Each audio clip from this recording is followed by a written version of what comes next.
ridiculous. I'm 19, and if you see my score... No, he's 18. Braces, didn't he? Rock on, Tommy. Yeah, I'd forgotten that. 1, 2, nearly forgot. It's been a total disaster. Welcome, 20 years old? I can't remember how old it is now. In my ancient age, 30 years old. No, you're not 48. No. That's shocking. I'm 48. 35-year-old. And that's probably because I discovered that I have very little red... It's making me think of Quint's thing for his... That's kind of what it's like. Do you know, like what fishermen use? I have started doing this more. Right. Which is interesting. Was it 4 candles? 4 candles. With my score. That was really good. And here's Amazon. Oh, Amazon's here. Right, okay.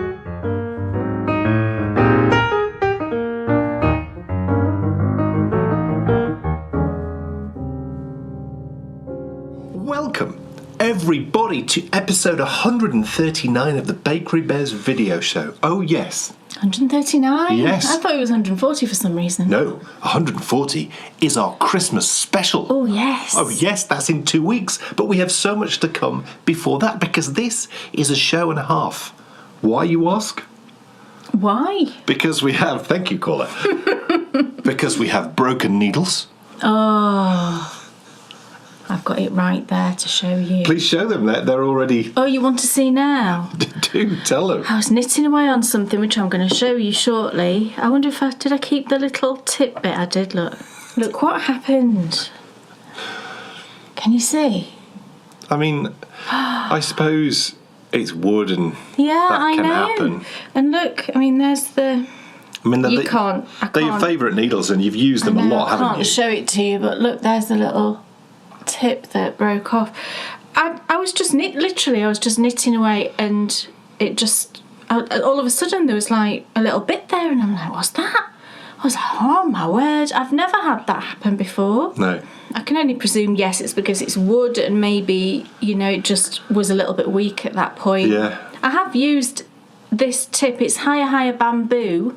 It's one of the interchangeables, and I have used this size a lot because it's 4mm. But luckily, I was saved, and I'll tell you about it when I show you what I was working on with it. Thank goodness. And I've got a new set of needle tips coming today. Thank goodness. So we have broken needles. We have the grand final of the champion of 2019 of Knit or Forfeit. Oh, yes, with some very festive questions. Yes, I did well with that, didn't I? It was highly impressive, to be perfectly honest. Yeah. But not only that, we will find out who the final winner is from the Knit or Forfeit question from last episode. What does Mr. Fitzwilliam Fox like to collect and tuck into his pockets? Acorns and leaves, I believe. Yes. Yes. Well done. He does indeed, and this is the perfect time to do it. Who doesn't like to tuck acorns and leaves into their hand-knitted pocket? So, Knit or Forfeit final. I'm knitting 2 garments. In fact, that's a lie. I'm knitting 3 garments. You are. And one of them I have refused to showcase until today. Haven't seen it. Because I thought it would be fun to see if I need to recast on and start again live. It's a bit scary, isn't it? No, I mean, I've only done a little bit, and I don't know. I think there's one mistake that I can see, but we'll see. We'll see. Together, we will find out. We also have some Christmas blocks. Yes. Chock-a-bloke checking in. Oh, can you remember that? Was it called Chock-a-block? It's called Chock-a-block. Gosh, I can Brian remember. Griffiths. Yeah. Brian Cant. All the Bryans. Yes, but there was ladies too. I think Floella Benjamin might have been on Chock-a-block. Floella Benjamin? I loved Floella Benjamin. She was the queen of children's TV. For many years. Yeah. Yes. And she still looks exactly the same. I Mama saw her on Mirabelle's something. Home Movies. Oh, she narrated that. It's not really on anymore. It's not really on anymore. I used to enjoy that. Yeah. Listen to us. Loads of children's programmes that, Bryony used to love and we used to enjoy are just not on anymore. And they seem to have replaced them with these kind of cheap, easy to produce, cartoony things. What I think was so superb, and there still are some that are like this, there was like a golden era of children's TV production where I think there was as much thought had gone into adults are going to be watching this too, how can we give them some enjoyment as well? Yeah. Because, do you know what? You can't beat Postman Pat. Postman Pat, and it's still on, but it's not the same. It's all different now, you know. Are they... Special delivery service business and... Well, I don't... I've come to accept that. It's still not as good as it was, though. It's not as good as it was. But, you know, the golden era of, you know, Bob the Builder. Don't talk about what they did to Bob the Builder. They ruined him. That is a travesty. Well, the fact that you can't really find it now on terrestrial television shows you how unsuccessful it is. Didn't it go to Channel 5? And it became a cartoon. And it became a cartoon. Just It awful. stopped being the kind of stop motion, which were brilliant. plasticine looking figures. It was brilliant. It was brilliant. Yeah. And we still watch the Christmas Bob, don't we? It's superb. It's superb. But not only do we have all of those things, we also have, stop everything, a pattern release today. Yes. Oh yes, this morning. Yes. For me, it's the pattern which has the most feels about it. Absolutely. Of any pattern you've ever put in. Yeah, absolutely. It's the surprise conclusion to something. Yes. It's been so lovely to work with you on this and for it to be a Christmas release. Yeah. That just made the whole thing really special. Yeah. So in What's Off Your Needles, you'll be getting to see that pattern, and we'll be telling you a little bit about what also comes with that pattern too, which is like super exciting. Can you believe it's already... Oh, what date is it? It's the 6th. Well done. Well done, you. Do you know what? I'm stunned. The only reason I know slickness. that is because the 6th is my mum's birthday. Friday. Which birthday? Well, my mum Some has... of you may remember this from last year, but please. Mum has kind of 2 birthdays. She's like the She queen. has... Her real, actual birthday is the 6th. But previous to probably about 20-ish years ago, maybe a bit longer, we always celebrated it on the 4th because she always thought her birthday was on the 4th. But when she had to send off, she never had a passport her whole life, and then she needed a passport. Probably she was in her 60s at the time, and she sent off for a birth certificate to Ireland. She'd never had a birth certificate, and it turned out she was actually born on the 6th. Amazing. So we'd been celebrating her birthday on the wrong day for probably 60 years. Excellent. So I always have Well done, everybody. I always have to ring her twice. I have to ring her because it doesn't feel right. I always have to ring her like today, the 4th, and then I have to ring her on the 6th as well. And she opens the presents on the 6th. Amazing. Speaking of Christmas, did you catch our Christmas radio show, which came out last Friday? Yeah. But we were talking about Crumbs, we covered Christmases past. Yeah. And the wonderful decorations my mum used to make. Yeah. Oh, yes. Yeah. We also spoke about how we're planning Christmas this year. Yeah. It was great, actually. It was a lovely walk. It was lovely. It was a lovely walk. It's always a lovely walk, actually. It is. That really is the wonderful thing about Christmas. It's the whole traditions thing. Absolutely. And that is what really lies at the core of this year's Baker and Bears Advent Calendar, which has now launched. It started. My goodness. How exciting. It's been wonderful seeing the socks amazing. appearing. Yes, so my mystery knit along this year, I'm guessing a lot of people probably realised that I would have designed a pair of socks because that's just what I love designing the most. But yeah, it's a pair of socks, and I called them the Yuletide socks. Amazing. So that mystery knit along is ongoing at the moment. Today saw the 3rd video in the Yuletide socks, so we're currently knitting our way down the leg. Excellent. And with every video, you get another little section of the pattern. And all of the little sections are themed around some sort of festive thing. Yes. Yeah, I don't want to give too much away. And yesterday, did you feel a disturbance in the force? I was in the kitchen. Oh, right, yes. We went to the shops, we got the ingredients, and we made Delia's Christmas chutney.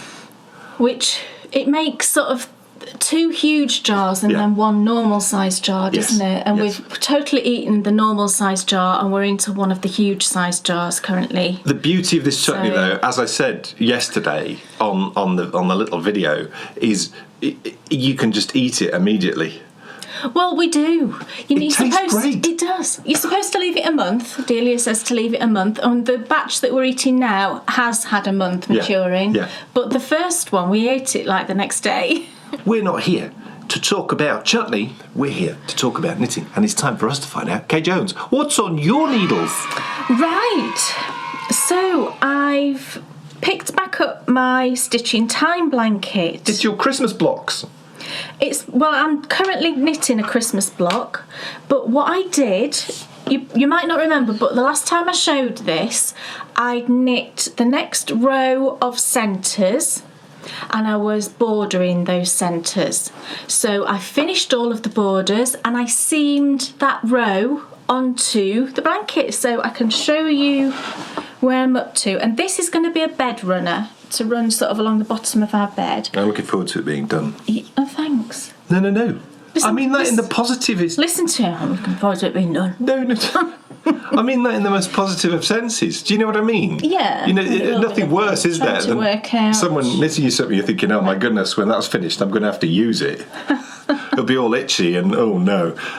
Genuinely, because we've not had a homemade thing on the bottom of our bed. No. And I think it's going to be lovely because, do you know what? I think this won't need, by me, moving as often. Yeah, because we have like a quilt, you know, like a matching quilt kind of thing. Equivalent of what would have been like an eider down in the olden days that runs along the bottom of our bed. But in the summer, we always have to take it, throw it off before we get in bed because we get too hot. But you're right, I think this would be okay just being left on there. I don't think it will bother any of us. No. So this is where I started. It's just 4 blocks wide. So this was the start. And I've now done 1, 2, 3, 4 rows. So the row I just seamed is this bottom one.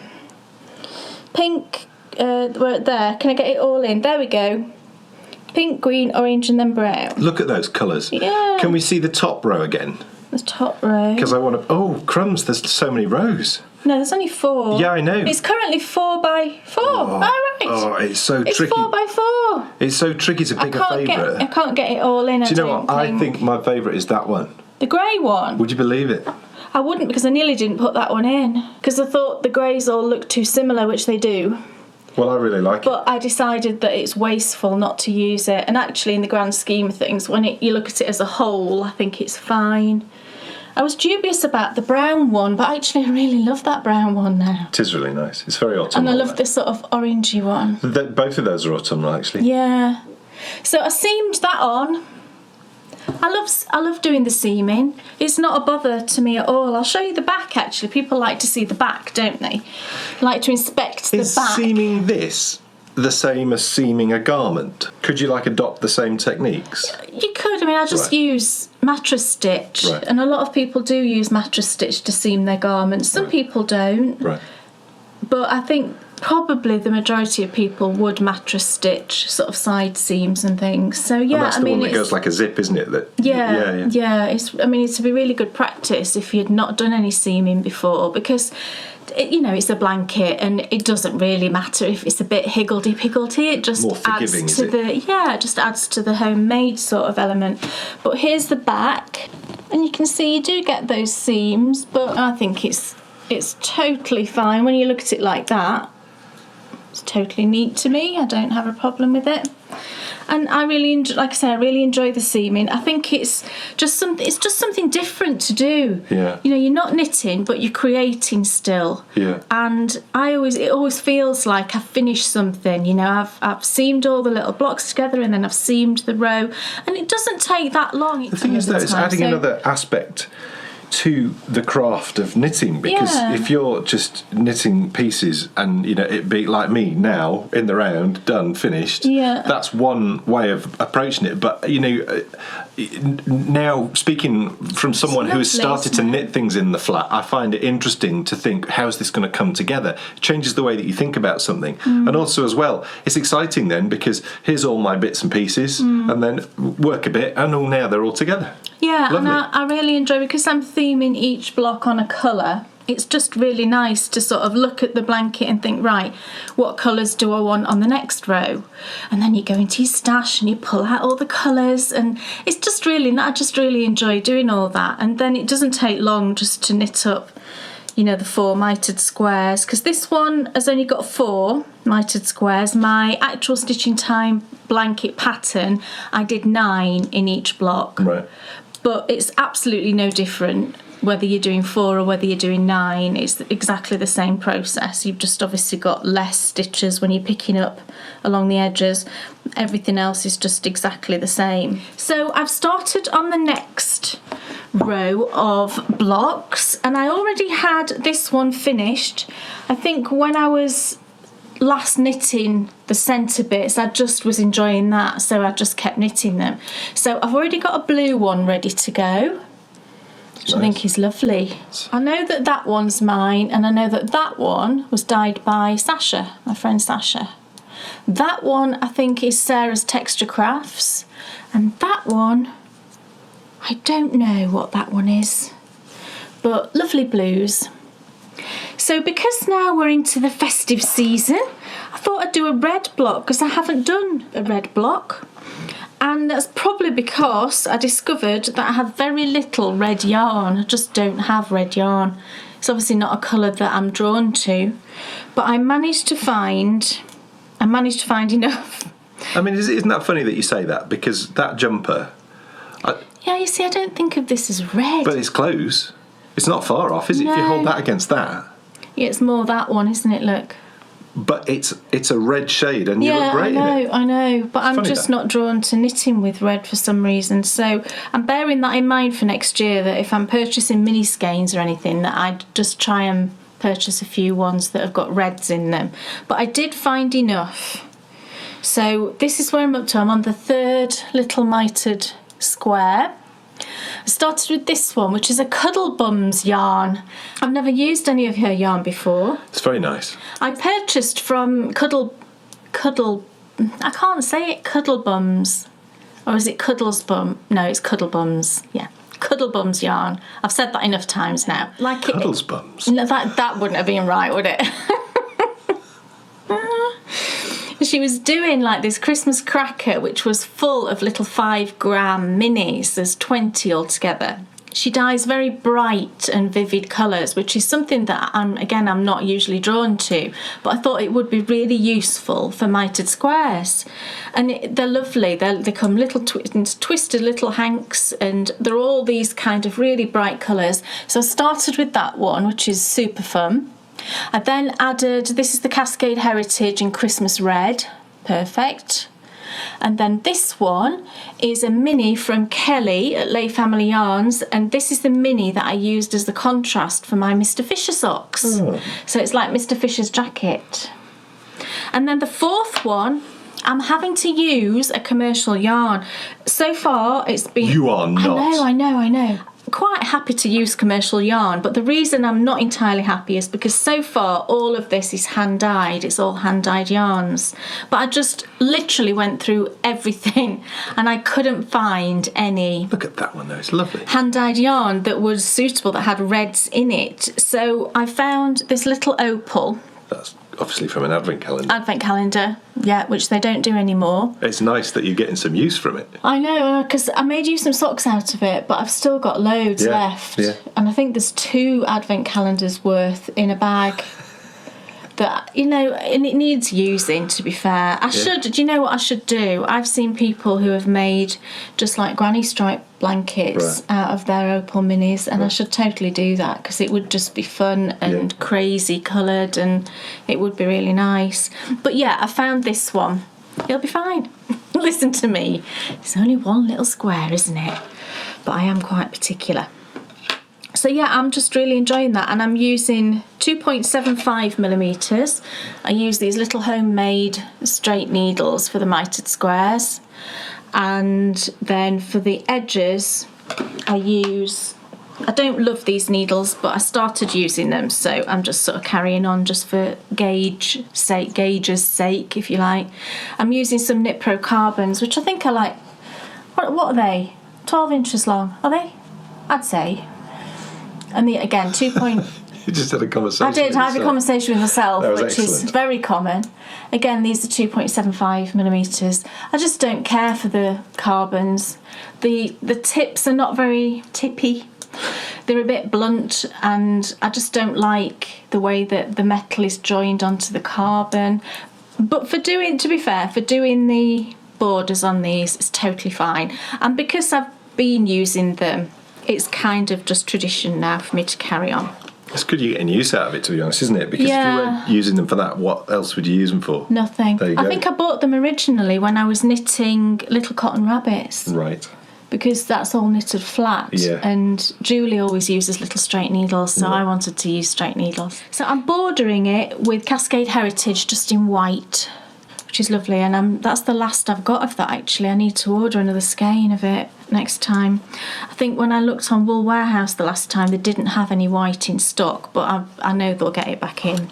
So I just keep looking every time. It's funny how colours... I mean, it's not funny at all because it's obvious, but I do find it so interesting that certain colours go out of stock at certain times of the year. Yeah, seasonal. Like, I know that they didn't have any of that Christmas red left. They've run out of white. Yeah. So that's very festive, isn't it? It's Christmas, I need reds and I need whites. Yeah, and I don't know about the greens. Brilliant. I didn't look at those, but yeah. So, Dan Jones. Yes.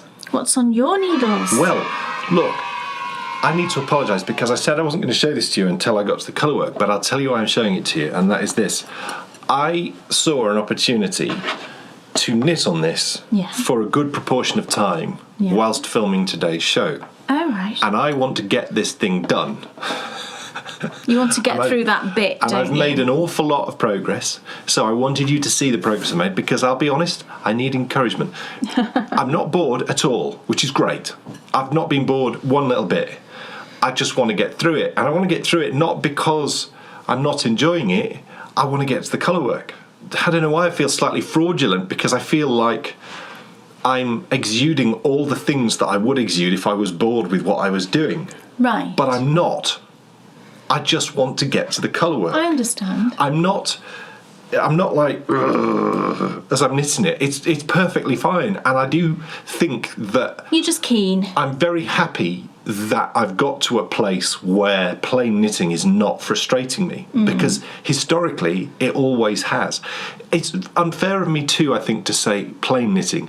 Any repetitive stitches over and over again, just I found boring, and it's been my... I hate this word, but it's true. It's been my journey this year, going from that place where you feel like everything has to be challenging. Otherwise, what's the point?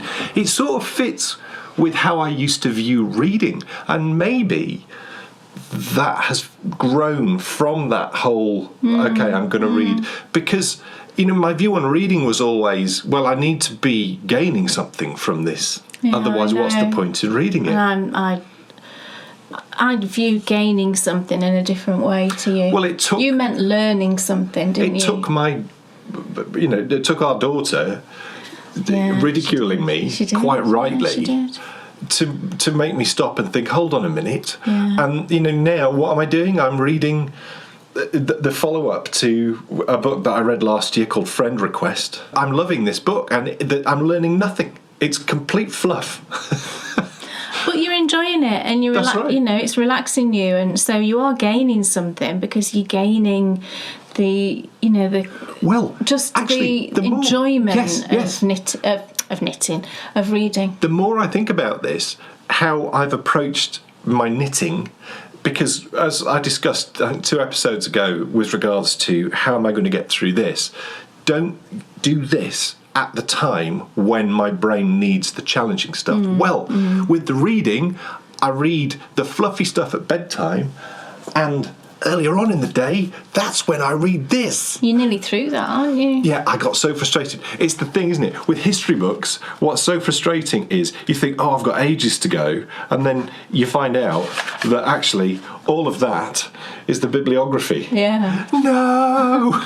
But thankfully, Kay bought me another really good book. So I'll be cracking into that. That's upstairs, ready for me to finish that one. So, but what is this? What am I knitting on? It is, of course. And I wonder how much further I've got. I don't think you need that much more. We need 20 because, I mean, if you want... Well... Stand up and... Okay. We'll see where it... Let's just try and arrange it so that it's in the kind of right position. So, here's the lovely yarn. It is, of course... Oh, what is it? It's Charisma. I don't know. Drops Charisma, yes. It'll be, won't it? Yes, it's Drops Charisma. Well, you'll be lucky to find a ball band. No, here it is. Amazing. Here's the ticket. Here's the ticket. And I think that is the colour. I think it's colour 77. Yeah. So it's the Drops Charisma. It's definitely because I've just added and another it says ball. mix underneath it. Do they all say mix, I wonder? Now, this shows you an awful lot of how I've progressed, because I literally just added this ball. And you're halfway done with it. I've never done that before in my life. Go on then, stick it under your underarms. Stick it under my underarms. And let's see, because that is, of course, where I'm getting up towards. Oh, hang on, right, there we go. Well, do you know, it's current. Don't look at what I'm wearing, because this is more tunic length, you know. It's below my hips. I'm standing on tiptoes. Is it dippy toes? I mean, that's a decent length, isn't it? But I do like longer length things, you know, and because I'll be wearing this as more of a jacket. Yeah.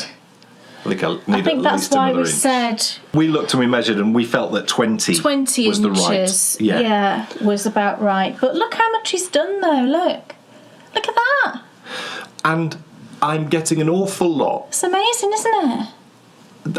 There's nothing quite so rewarding. And it looks lovely and big. I wanted it to be kind of a bit oversized. There's nothing quite so rewarding, I'm finding, than seeing lots of lovely plain stitches. If there's one thing that you are very neat. You've always been very neat. I find it fascinating to think that a year and a half ago, 2 years ago, I got the same enjoyment I get from knitting that only from knitting things like double knitting or really intricate colour work. And yes, that is fascinating to look at, but actually, again, you know, coming back to that sort of theme from the start, sometimes less is more. Yeah. You know, when you're creating something, you're doing a lovely picture, you don't throw every colour on every painting. You use the right things at the right time. And this, for me, I think the contrast between... It's perfect. The colours are just perfect, I think.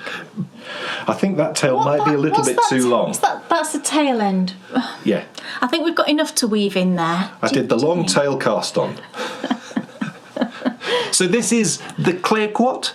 It is by Tin Can Knits. They also have a hat, which I've knit many of, which is what I've used to perfect my colour work technique. And next time you see this, I promise you, I will be knitting. And, you know, here's hoping. If I get to the colour work before the next show, I will show you it again. Oh, yes. Yeah, I think you will. Else is on your needles? This is very exciting. And this is kind of partly a tale of woe, partly a tale of joy. Now, the reason it's partly a tale of woe is because, if you remember, last episode I started on a Bits and Bobs scarf and I was doing it with a red background.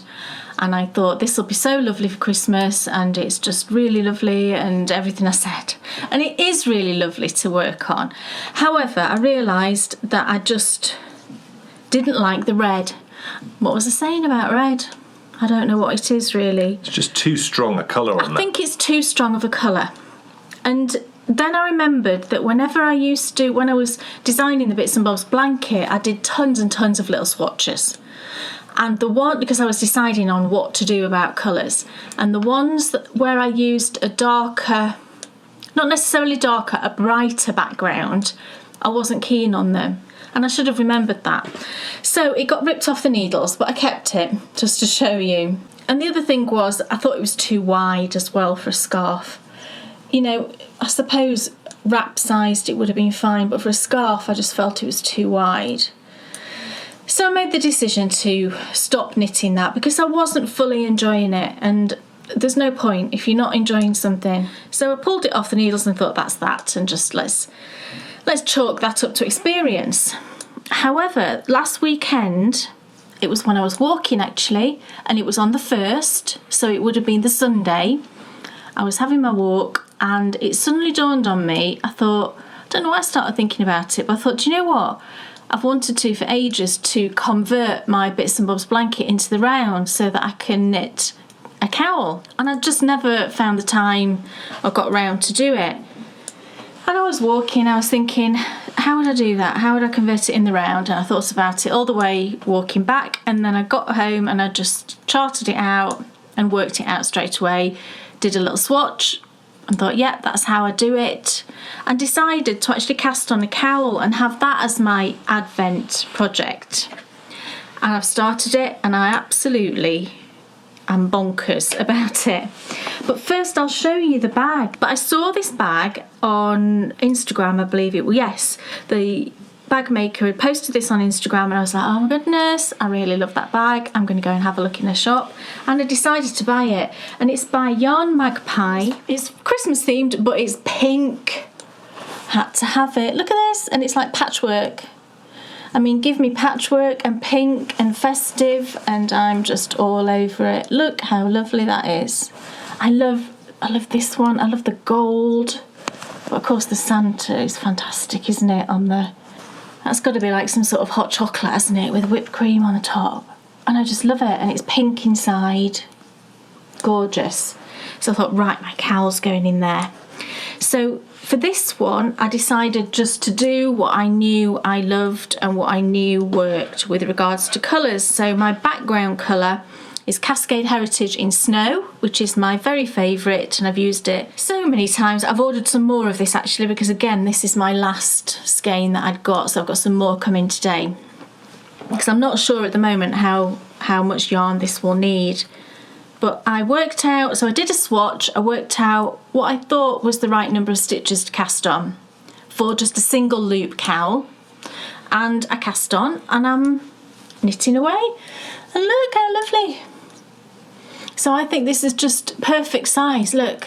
Oh, it's going to be so squishy. I mean, anybody who's knit the Bits and Bobs blanket knows how squishy it is. So can you imagine that around your neck? Oh, it's just going to be so nice. I don't know how long I'm going to knit it at the minute. I'm just going to keep going until I think it looks right. And then, you know, just bind off and it'll be done. But what I've been doing is each day I've been working a different yarn in. And the great thing about this is, do you know how sometimes you set yourself kind of a target, don't you, with Advent sort of minis and things? And you think, you know, every day I've got to knit a certain amount. And some days it's just not possible. And I think it's just putting pressure on yourself, isn't it? At a time of year when the last thing we need is pressure. But with this, you can just knit whatever you can manage that day. You know, and then change to the next, because it doesn't matter if the stripes are all uneven. And you can see the grey section here I knit more of. And then the one above there's a bit less of, and the green one there's a bit more of. So whatever time I'm finding to work on it, that's what I've been doing. But so far I put in, I think I started with, I think that was the Lay Family Yarns. And then they've all been Sherry Iris. The grey was a mini that Kelly gave me, and the green was also a mini that Kelly gave me. But this one, the sort of pinky goldy one here, that is a little bit of Strictly Ballroom. I'm actually using that yarn for a design at the moment, and I stole a bit out of it to put in because I just thought it's just so lovely, and it looks amazing in the thing that I'm knitting. It's just such gorgeous colours. It's like soft gold, soft pinks, grey. It's absolutely beautiful. And I'm just loving it. So I'm knitting it, I say like the Bits and Bobs, but it's not the same. Obviously it's not the same because it's knitting the round. So you don't really knit it in the same way. And at first I thought, will I enjoy this? But you know what? I love it. And now, because it's 2-row repeat, and the row that I'm not familiar with, I'm actually looking forward to knitting it, because one row is very familiar if you knit the Bits and Bobs, the next row not so familiar. So I'm just loving it. I'm absolutely loving it, and I think it's going to be gorgeous. And maybe I will get it finished by Christmas. You never know, but if I don't, that's fine. It'll just be done when it's done. So I think I will write this pattern up, and what I think I will also do is I will do an update to the Bits and Bobs pattern to include a discount code, so that if you've purchased the Bits and Bobs blanket, you'd get a discount if you wanted to purchase the cowl, which I think would be nice. And it's just gorgeous. These are the needles where the tip broke, but luckily it was the left hand needle, and I realised that all I needed to do was actually just change the tip, and I went down a needle size. So the left needle is now a 3.75mm, and the right one is still the 4mm, because your gauge is dictated by your right needle. Because if you think about it, that's the needle you're knitting onto. So that's, you know, that's how big your stitches are, the one that you're knitting onto. So I've been managing to, to just carry on. When I realised that, I can just do that, I was very pleased, because I didn't want to change the needles, because I really love these ones. So when I get the new needle tips today, I'll just swap out that one, and then they'll both be 4mm again, and it'll be hunky-dory. But I'm working this on a 24-inch, I think it's 24, it must be 24, mustn't it? 24-inch cable, but my needle tips are 4 inches, so it is that tiny bit smaller of a circumference than if your needle tips were 5 inches, and I'm finding it's working really well. So, what? 139 episodes, and that's the first time you've ever heard Kay use the expression hunky-dory. She is in the process of reverting to her Yorkshire roots. When did I say hunky-dory? About Did I? 30 seconds ago. But I love this bag. I think it's gorgeous. It's so nice. Oh, it's an exciting... I love, when you've got the whole thing, your bag, your project, the yarn's lovely, the needles are lovely. It's just like, ooh, so nice. Well, I'm happier looking at this in the light of day than I have been looking at it in the dark of night. Because that's when that's when I've been knitting on it. It's Cascade Heritage yarn. It is...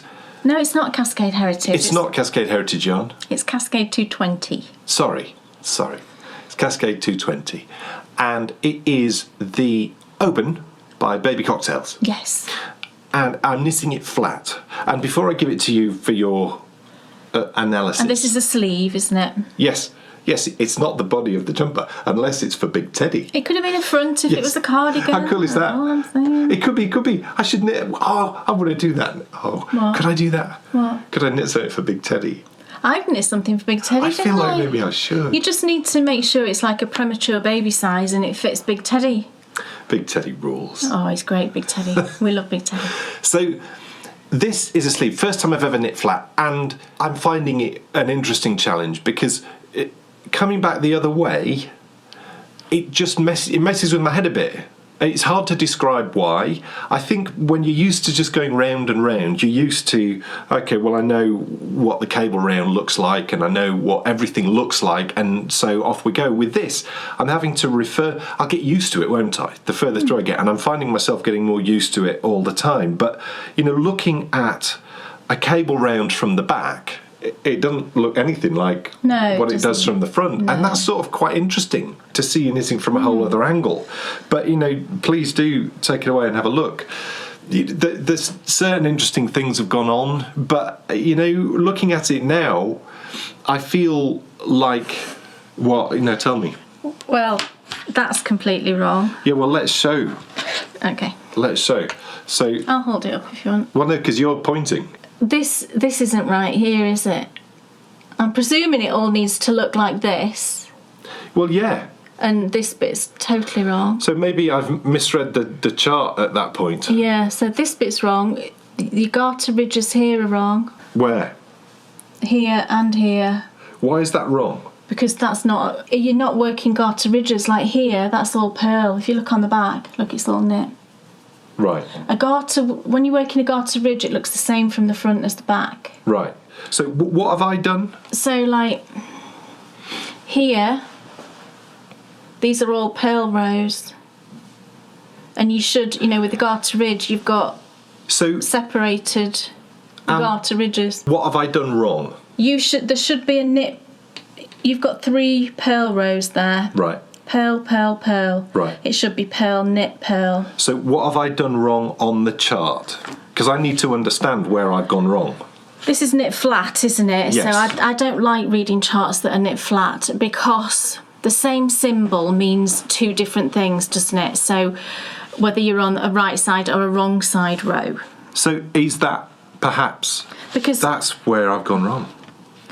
Look, knit on right side, purl on wrong side. Purl on right side, knit on wrong side. That's where I've gone wrong. Yeah. And I can't bear... This is why I would much rather follow the written instruction. My brain just doesn't like having to think, right, I'm on a wrong side row, so what does that symbol mean? I've got to check it. It's too much work for me. And I think some people will just naturally... because you could look at the chart and you could just see what you can see what it's meant to look like. I can't show you obviously because it's a paid for pattern, but you look at the chart and you can actually see what it's supposed to look like. So you know that this is a garter ridge. So for me, I probably wouldn't even look at the chart at that point. I would read my knitting. So you know that when you're coming back the other way, so for example here you're knitting the knits and purling the pearls. On row 2, this is a wrong side row. So on a wrong side row, so you've got pearls and then knits, pearls, knits, pearls, knits, pearls, knits.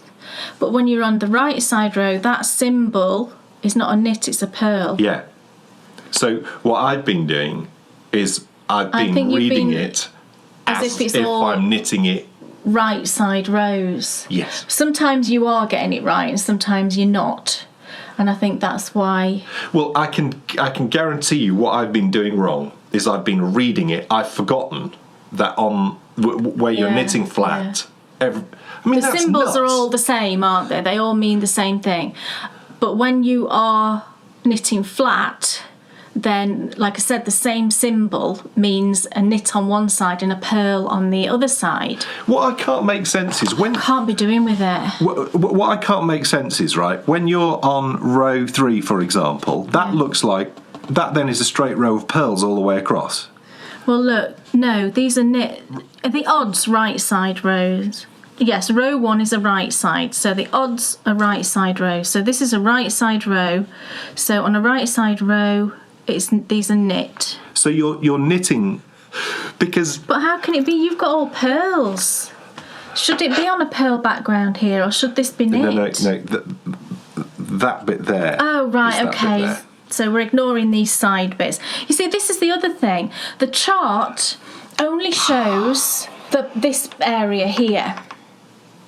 It doesn't show these side bits, which obviously have increases in. So what you've got to do is, if you're following the chart, you're still looking at the written instructions for these side bits, and then you're looking at the chart for the centre bit.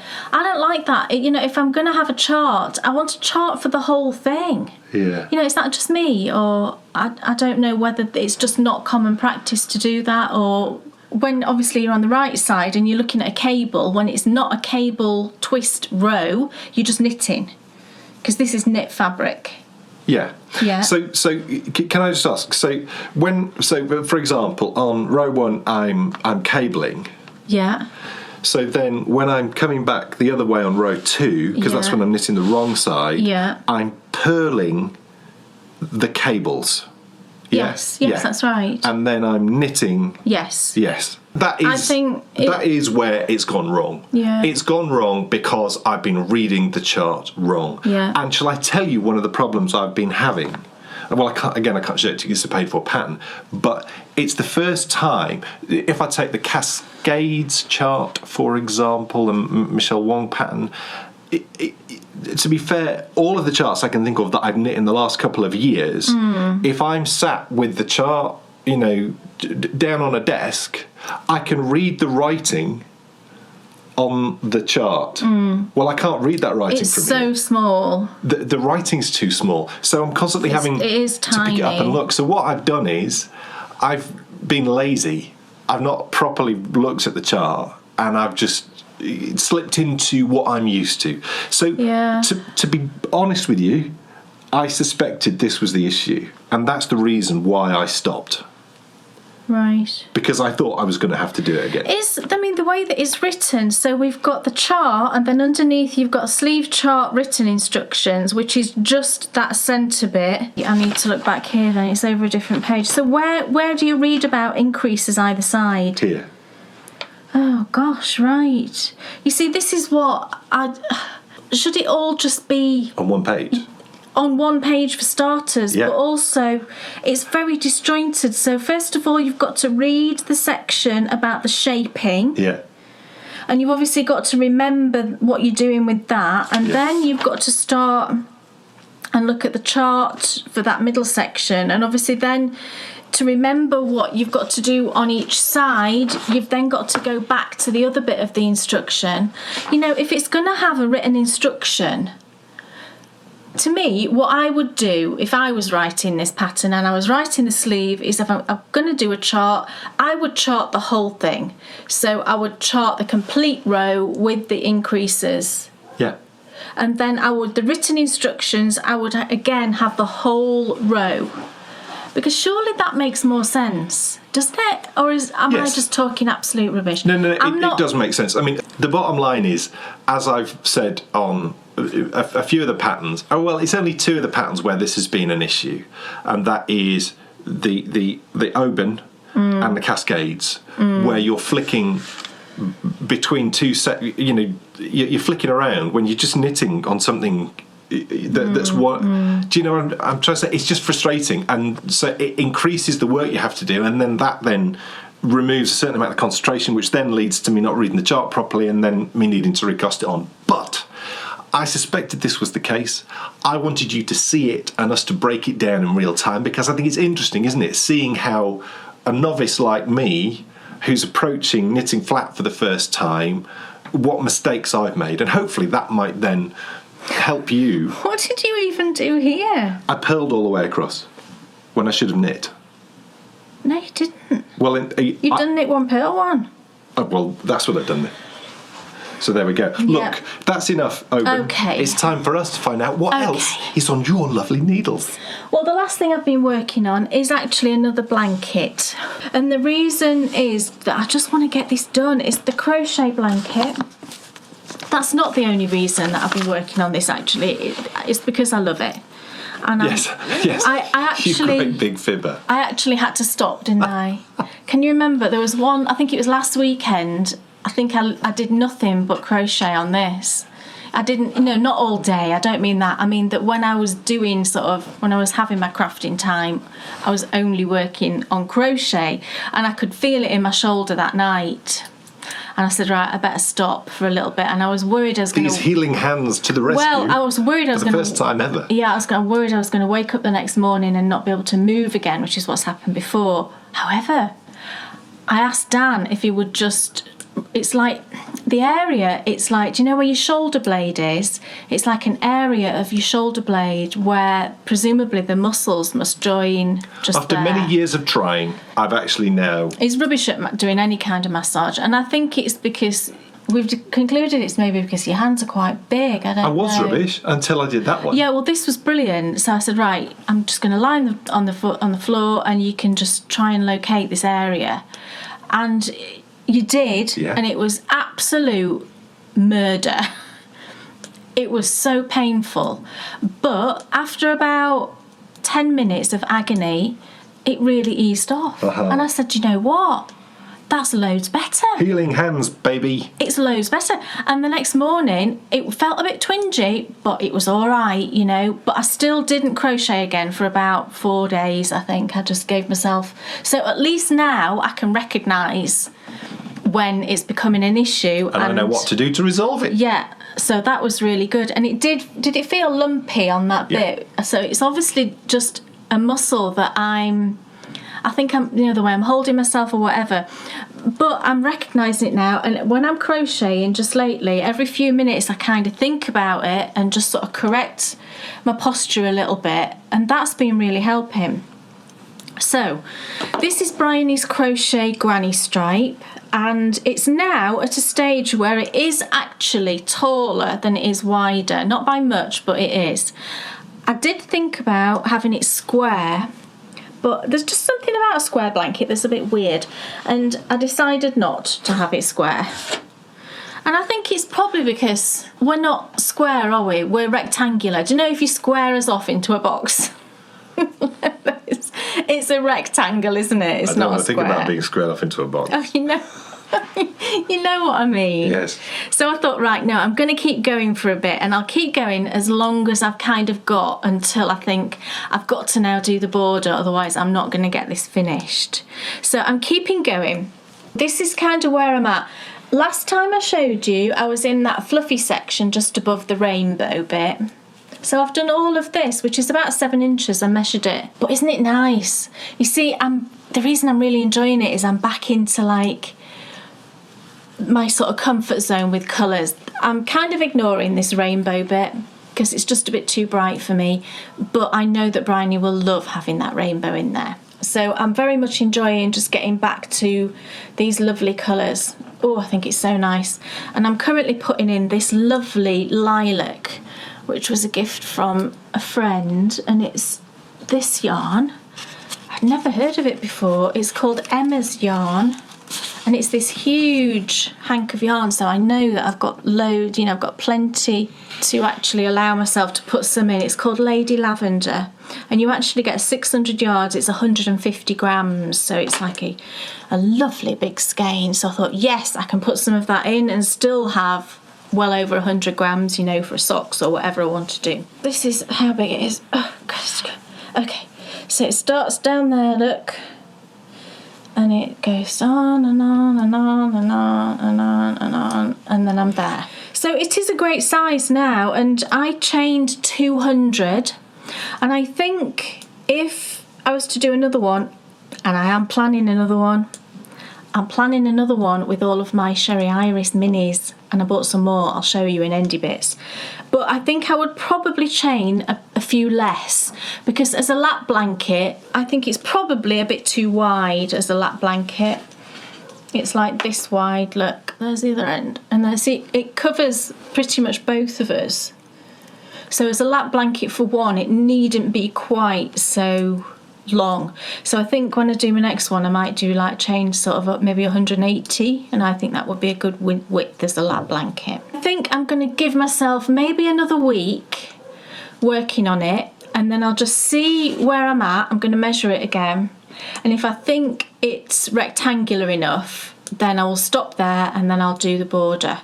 And I'm just going to follow the border that's on Lucy's website. This is a pattern by Attic24. It's a free pattern on Lucy's blog, and on it she does have a border, so I'm just going to do that because Lucy's the guru really as far as crochet is concerned for me, and I'm just going to follow what she's done. So I've just got to decide what yarn to use for the border. I think I'll probably go with some shade of blue because blue's Bryony's favourite, but it'll be a soft colour because I don't want it to be too jarring.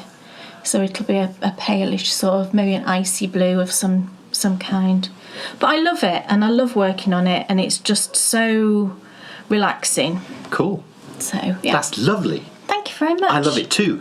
And it's great to see anyone inspired by a project and to be going for it on it. And you very much have been on that, and that's great. I really want to get it done. That's when you found, the right project at the right time. When every time you pick it up, it brings you joy. Don't look at the rainbow bit. Look. Oh, the rainbow bit's lovely. It's absolutely it is lovely, isn't it? You're just being a nana. I know, and it's for Bryony, so. Enough waffle. Yeah. It's time for the grand final of Knit or Forfeit Champion of 2019. Who will win? Who's it going to be? It's time to find out. It's going to be you or me. Yes.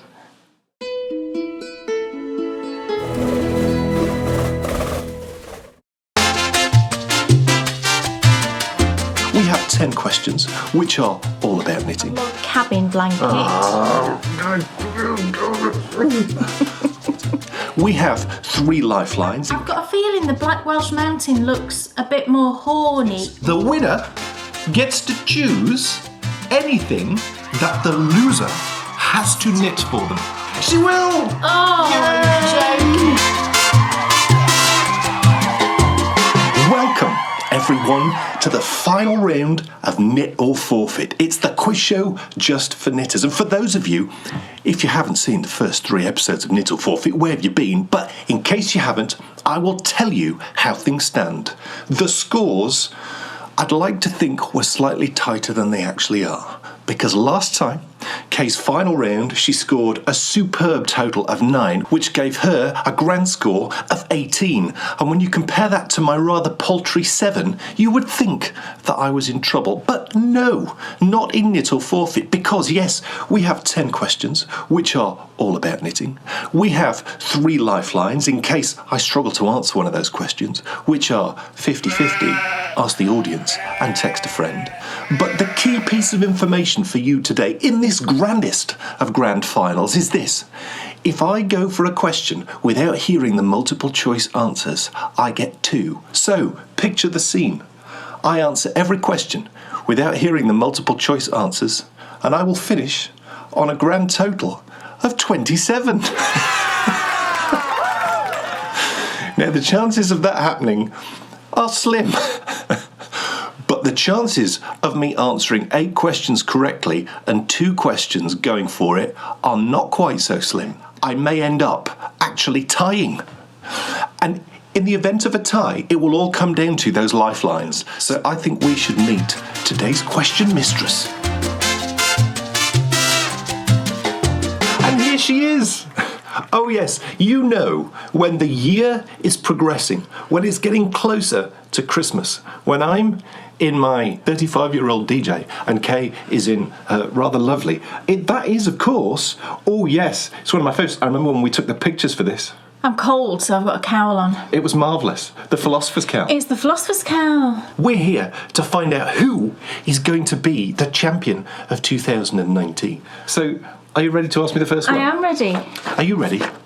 Then I think it's time that we played Knit or Forfeit.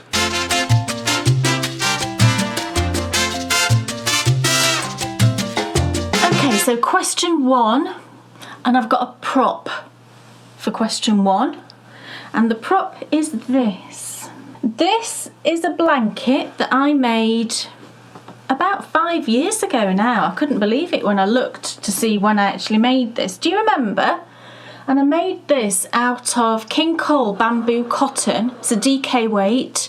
Brilliant yarn. It's as soft as soft. It's really heavy. It's got some weight to it, this blanket. So it's really nice, I think, because there's this whole thing at the minute, isn't there, where there's this thing about weighted blankets. Yeah. I've seen loads of adverts for weighted blankets, and it's really good for calming, you know, either adults or babies or dogs. I've seen sort of weighted dog blankets as well, do you know, like for firework night and things like that. But this is really weighty, and I think it would be great for that purpose, you know, if you like that sort of comfort. So it was a great knit. So my question is this. What is the name of this type of design or construction of blanket? I thought you were going to ask me what the name of the pattern was. Right, no. And is it a pattern? No, you can't really tell me. No, I can. Are you sure?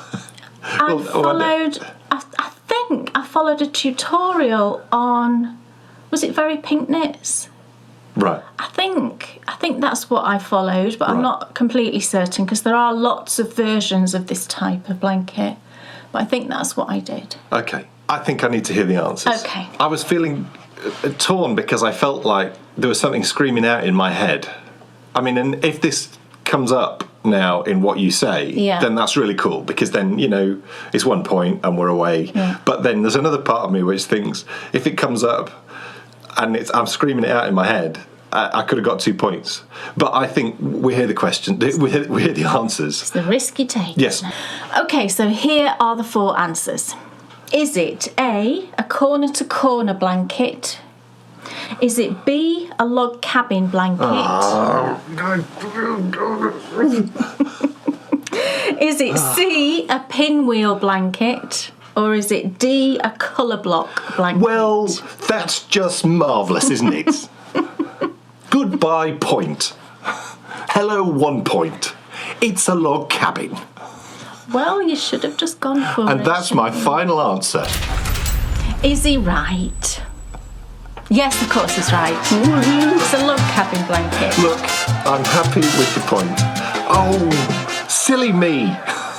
Should have risked it. Do you know what? I've learnt something there. I thought log cabin was a pattern.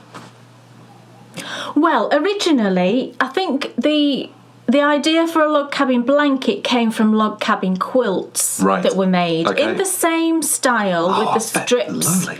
And I wrote it down. They first made an appearance in the US in 1860, the Civil War era. And why were they called log cabin? Because it looks like the logs. You cut, you cut strips like this, and it looks like the logs to make a cabin. You obviously have that central square, but then it's just strips all the way around. I love learning Yeah. I was totally wrong. I remember when like everyone was making log cabins. Yeah, and I was thinking, who designed that? Well, Lots of people will have done. lots of people have got patterns out there for log cabin blankets. Yeah. I think a lot of them are free patterns because it's a very well-known design, isn't it? And I think, like I said, I used the very pink knits one. But I think I kind of adapted it to suit me. Yeah. I did make some adjustments to it.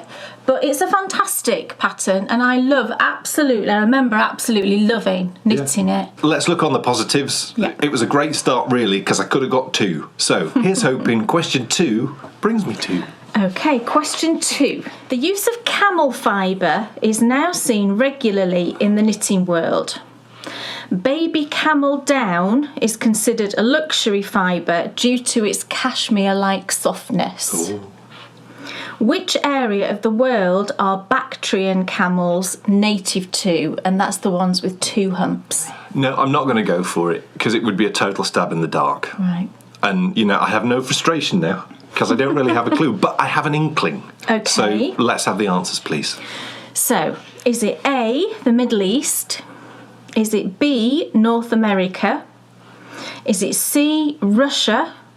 Or is it D, Northeast Asia? I'm feeling like I have an idea. But, I know it's early, but I still feel like perhaps I should use a lifeline just to be certain. Okay. Because I'm more of a sort of risk taker when it comes to... Later on in the game? No, I'm more of a risk taker with regards to the usage of the lifelines because, right. I just think when the moment calls for it, that's the moment to use it. And I think this is definitely calling for a 50-50. So I'm pushing the button, baby. 50-50. Yes, please. Okay, so it leaves us with A, the Middle East, or D, Northeast Asia. Okay, well, you're a naughty girl. Why? Because I wound it down to those 2 already. And I had a feeling you might have. Yes. So I'm going with Northeast Asia. Northeast Asia? Yes. Final answer? Yes. Is he correct? Yes, he is. Yes. They're from, specifically, it's the kind of Mongolia area. Which is amazing, isn't it? Now, I would have... Because I think we kind of think of camels as like the desert Egypt type thing, but they're not native to Egypt. No, but what's so interesting is I love history in the sense of they're not native to Egypt, but they were still introduced to Egypt around about 1000 BC. Yeah, that is true. The thing is, though, Egypt by then was a hugely well-established empire that had been, at the top of the world, really, for 2,000 years. People think there's water in the humps, and it's not, it's fat. Right. So it's their fuel, basically. Right. And, when they're trekking across the desert, that's when they use those fuel reserves. Yeah. And that's then when, at the end of a journey, you'll see the humps are kind of like... Floppy. Yeah, like that, because they need more fuel. Are you ready for the next question? I certainly am. The next question is a photo question. They're my favourites. Here is a photo of a certain type of knitting technique. Okay. What is this method called? Right. I don't know, but I know what it looks like. So hopefully the answer will be within the answers. Well, it will. Believe it or not. Okay, let's do it. Is it A, smocking, B, lattice, C, slip stitch, or D, brioche? Well, it's not brioche. And I don't think it's slip stitch. You all know, don't you? They're all shouting it. It can't be lattice pie. Let's associate it with food. Push the button. Time to use a lifeline. I'm going to use Ask the Audience. Okay, so you're going to post it on Instagram. Okay, so I have posed the question, and we will find out later on in the show if I go with the audience or if I do have an inkling. Question number 4. Yes. Are you ready? Yes.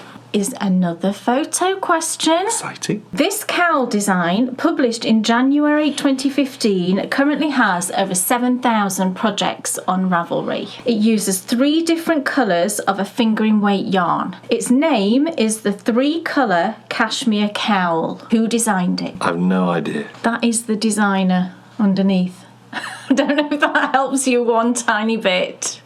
I need to hear the answers. Okay, is it A, Helen Stewart? Is it B, Hohi Locatelli? Is it C, Andrea Mowry? Or is it D, Kate Davies? I think it's Hohi Locatelli. Do you? Yes. Why? Because I think it looks like her hands. Have you seen her hands? Yes. How have you seen Hohi's hands? Because we interviewed her, she sent a lot of pictures, and there was right, pictures okay. of her. Right. Gosh, I never would have thought that I also. you'd be able to identify someone from their hands. That just looks like a picture of Hohi's. Right. It looks like something that she's done. Okay. I'm saying Hohi Locatelli. Okay. Is he right, everybody? They're all applauding because, yes, of course. Under that cowl is the lovely Hohi Locatelli. I used my Poirot skills. 0 knitting knowledge was applied to get the answer to this question I did not correct. account for the fact that you would recognise her hands. Yes. Okay, excellent. We're on to question 5. Wow. So I've got 1 paused, everything right so far, Yeah. but no 2s. Are you ready? Question 5. Yes. These days, every knitter is very familiar with the concept of knitting and wearing shawls. But generally, shawl wearing is not something that is commonplace in today's clothing world. Where in the world did the shawl originate? I think they used to be worn, certainly in England, every woman had a shawl, didn't they? I'm going to need to hear the answers. Okay. Are you ready then? Yes. Is it A, England, Yes. B, Spain, C, China, or D, Kashmir? I've got no idea. Oh, no. So, it can't be... So, England, Spain, China, or Kashmir. Yeah. Where did shawls originate? It can't be England. You see, and I don't think it can be Spain. But I think it definitely could be China. My gut... watch it now be... it can't be England. I thought Kashmir was higher up. And you see, they would need the warmth. But then I'm just thinking, I'm being drawn heavily towards China. Oh, but then I think, no, I'm going China. Is that your final answer? Yes. He's going C, China. Yes. Is he right? Sadly, he's not right. It's Kashmir. Oh, I should have gone with my gut. Which is an area of India, isn't it? Yes, and it's higher up, so they'd be cool. They'd need the warmth. It was like back then. I can't remember the time scale of it, but they wore them. It was more like a blanket, I think. Yeah. But it was worn, like as a shawl. Oh, how frustrating! I think originally that's what shawls started out as, kind of more like a blanket. Right. And then it sort of transitioned into sort of a poncho and things like that. Question 6.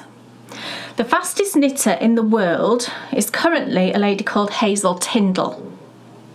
From Shetland, I believe she is. Right. How many stitches did she knit in 3 minutes to currently hold the world record? And I believe this was in 2014, I think. I don't know. You have to give me the answers. Okay, so how many stitches in 3 minutes? Is it A, 150, B, 110, C, 262, or D, 310? In 3 minutes? 3 minutes. I'm quicker than that. Yeah, right. Hazel used a knitting belt, which is like a traditional tool from like the Shetland area. Okay. It's like this leather belt with like a pouch, which I think traditionally is filled with horsehair. Right. And it's got holes in it, and you jam. They use like long double-pointed needles. Right. And you jam one of your needles into that. Yes. And then just effectively, you're not having to hold that needle, and it can just, your right hand then can just do this. Right. Really, really fast. Right. While your left hand is feeding the stitches in. Wow. the needle's hook in the belt? Just one needle. Okay. It stabs into the hole in the little pouch what it's making me thing. think of? It's making me think of Quint's thing for his... That's kind of what it's like. Do you know, like what fishermen use? And they put the rod into it. It's kind of like that, actually, yeah. We're going to need some bigger needles. I do not think that it's 150 or 110. I just don't think that's enough. Right. You can only give me one answer. Yes. Well, I now need to hone down onto which answer I'm going to give you. And so you said 262 or 310, didn't you? Yes. I'm feeling like it's 262.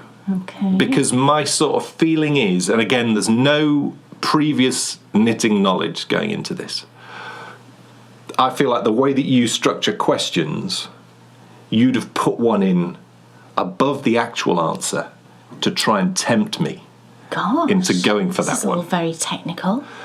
So not sure I'm that clever. I'm calling your bluff. Right.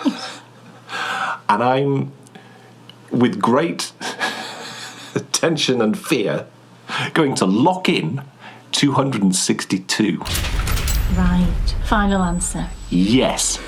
You're going to have to wait to find out. No! You're so unfair. Folks, my goodness, what a round it's been so far. I've got one wrong, one's on pause, and I've given 262 as my answer to this question, but you're going to have to come back in part 2 to find out if I'm right. So thank you so much for watching, and we'll see you later in the show. See you soon.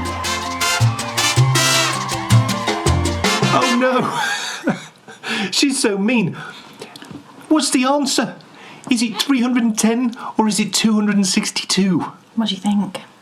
We're going to find out later on in the show, but many of you may be wondering, how many stitches can I knit in 3 minutes and how many stitches can Kay knit in 3 minutes? Well, of course, we had to get the answer for you. So, one of us knit how many stitches in 3 minutes? I think it was 86. Okay, and the other one knit 62? 56. Oh, 56. Yes. Right, so 56 and 82. Who do you think? Yes, it was me. I knit 56 stitches in 3 minutes. And to be honest, I thought I'd knit a lot more than that. However, I think I was hampered because I didn't have something to just straight knit on. So she stole one of my projects. So we'd both knit on the same thing, which was Dan's clay quat, because it's just knitting in the round. However, I didn't like the needles particularly, and also Dan's stitches were really tight. He's a much tighter knitter than me, so I was finding it a bit more difficult. So I think I could do more. Right. I know I couldn't.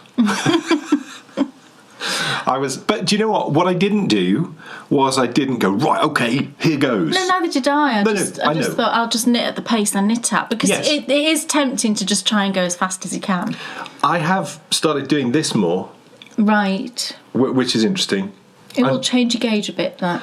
Well, I just do it every so often for a rest. Right. When you're doing over and over and over again, plain knitting, just doing that every so often for a little rest. I think it's less tiring to knit continental, I think, than to... That's not continental, is it though? No. I was going to say. That's why I said it's less tiring to knit continental. Yes. I'm sorry, I didn't know if just doing that was continental. No, we're English style knitters. We throw the yarn. Yes. But there's different ways of throwing the yarn. You can literally, what we do, we're very old-fashioned, and we literally do this. Whereas some people flick it, don't Which is what I've started to do a little bit of. But it's not fully the way that the fastest people... No. And I just can't do it. I've tried several times, and I just thought, you know what, I'm going to stop trying and I'm just going to knit how I knit. Now, what we found out is the fastest people use knitting belts. Knitting belts. Oh, yes, they're like, Quint, let's go. Yeah. But yes, we will be back later on in the show when you will find out how many stitches she did knit in 3 minutes, but also you'll find out who the winner is and what the forfeit is, because right now, without further ado, it's time for us to find out one of the most wonderful What's Off Your Needles that we've ever done. Oh, well, that's very kind. I've finished my moon dust, you know, the gold coloured moon dust I was working on. And here it is. It's been lovely, it's been blocked and everything. And with this one, I decided just to put teeny tiny tassels. Oh, look how cute. That one's kinking up a bit. It's been sat in the tray. There we go. Look at the teeny tiny tassels. How sweet are they? I think it's adorable. I just thought that's just another option. The pattern has actual tassels. This is fringe. Sorry, I used the wrong term. This is fringing. The pattern has how to put tassels on. Yeah. So I decided just to put this little fringe, which I think is super cute and just something a bit different. So I shall pop it on. I've got quite a thick jumper on, but let's put it on anyway. I have actually worn this. Have you? Shall I tell you when I wore it? When? Well, tell me. It was freezing cold one morning. Yes. At like 5:30 in the morning. Okay. It was just really... I've put it on the wrong way. You put it on at 5:30 in the morning? I did. Right. And it was fantastic. It totally kept me warm. Have I done the same thing again? No. What I love about it is the lack of bulk. I just think it's perfect. Yeah. And what I did It warms you in all the places you need warming. Let me get it arranged. You can either have it so it's sort of like up around your neck, or what I did is I just turned it over like a collar. Very nice. And look how lovely it is when you turn it over. Yeah. I don't feel like I've got it arranged properly. There we go. So I just turned it over with a little collar and just wore it, and it was perfect. Kept my chest warm and my neck, and it was just lovely. And it looks nice with the red, actually. Oh, and Gryffindor. Also, it looks festive. It does. I totally feel like I should be walking down the corridors of Hogwarts. This is, of course, the moon dust. It's just so nice. It is the moon dust. And we both have one now, which is great, because I have the original and Kay knit this one for her good self. And it's the same yarn that I used. It's the Eden Cottage Yarns Pendle Chunky, but this is the Marigold colourway. And I had a chunk about this big left, and if I'd have done tassels, I would have had less left. Yeah. Yeah, all finished, and very much looking forward to that keeping me warm all winter. Yeah. But the yarn's just beautiful, isn't it? It's great. It's gorgeous. Perfect. So thank you for all the moon dust love for everyone that has been knitting these and loving them. And of course the pattern is now available individually if you want to purchase that, as are all of the Swish and Flick patterns. So now this is the pattern that I've released today, just this morning. And I've been holding on to this pattern since probably the summer. I think we took the photos maybe maybe September. Right. So I've been holding on to it for certainly, probably 3 months or so. I wanted to design something that would be an additional little something after the Swish and Flick. So the Swish and Flick had finished, but it just somehow didn't feel completely finished. I think you were so inspired by the character which we created that you wanted to design something that was inspired by her. And I should show you something, which is just back here. I painted her. You did. And this is included within the pattern. So I will show you what Clementine in my head actually looks like. So here she is with her sort of Hogwarts style jumper. She's so sweet. So I drew her with one of the drawing pens and then just watercoloured on top. So that's Clementine. She's in the pattern. I wanted to design these and it happened really organically, as a lot of my designs do, and I was just absolutely thrilled. I actually dyed up some Clementine yarn, and if you remember, I did dye up a few extra skeins of this and I've been giving them away as prizes over the past few months. So 2 or 3 of you out there will have some of this Clementine yarn if you wanted to use it. You don't have to, obviously. So I designed a pair of socks, and of course I had to call them Clementine. So this is the Clementine pattern, and here they are. So it's based on a rib, so it's a ribbed sock, but it's got all of these twinkly little stars scattered all over the sock. I'll just hold up one. And I used 2 different contrast colours, because she's very eclectic, is Clementine, and she couldn't quite make her mind up which colour she wanted, so she decided to use both. And I think it just is so fun to do that. So it uses this cute little stitch. I'll hold one up quite close and then you can see it a bit better. There you go. Can you see it looks like little stars? And this was inspired by the starry sky in the Great Hall. Not only is there this lovely sock pattern with a painting that I did, I persuaded Dan. Oh, I didn't need persuading. I asked him nicely. I didn't even need asking nicely. If we might have a final part to Clementine's story. So in the pattern is the very final part of her story, and it's fabulous. As soon as Kay, it's been such a lovely process how these have come about, because it's made me feel a lot more part of everything, because I created the character of Clementine, and her stories have accompanied every one of the Swish and Flick patterns, and it was through reading those stories and you learning more about Clementine that you were then inspired to design these socks. That's right. Yeah, and that's right. That's an unbelievable feeling for me, because it just feels like I'm part of the socks. Well, you are. That just feels so lovely to think that it just feels different to any other design you've ever done. And so, with Kay designing a pair of socks, she did it probably when there was 4 bits of the story still to go. That's right, yeah. I always knew that there's no way these could go out without there not being a conclusion to Clementine's story arc. Yeah. And it's got a festive theme, the story. Yes. How could it not? Because I knew that these would be released in December, and it's just so lovely. It's just perfect. And I said to you when you'd done it, I was like, oh, thank you so much. And it just means, you can probably tell, it just means such a lot to me that you spent the time to do that, because it took you a full day, really. It took me. It took you a good portion of. Wait, it took me all morning.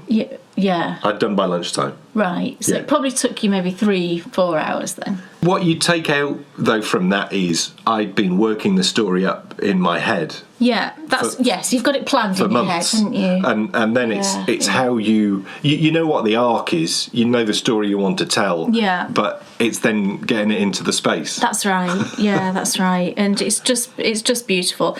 And the yarn, I was so thrilled because it's a variegated yarn. If you look in the plain section, you can see how variegated it is.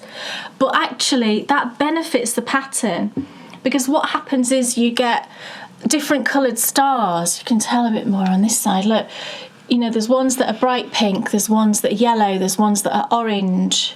So it really helps in the design, I think, because you can just see those twinkly stars so well. And although this isn't a particularly festive colour, because of the theme and the time of year we've released it, you can't get anything more festive really than stars, can you? Twinkly stars. It would make the perfect Christmas sock. I know a lot of people like to do Christmas Eve cast on, and I think it would be absolutely perfect for that.